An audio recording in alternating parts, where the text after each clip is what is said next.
استقلالیتی دولتی را به آسانی به دست نآوردیم.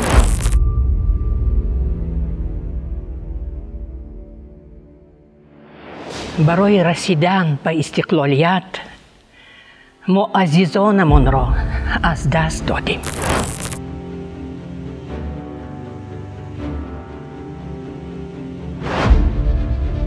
با وجود دشواری راه ما برای فردا قدم گذاشتیم.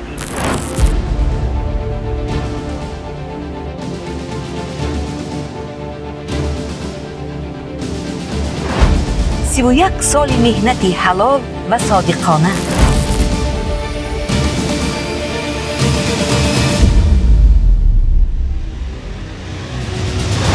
یک سال جانفدایی و محبت به وطن. 31 سال باور داشتن به حیات درخشان.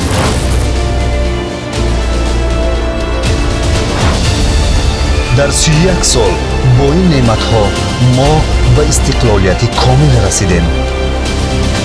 هر وجب وطن مقدس است. وطن را باید حفظ کرد.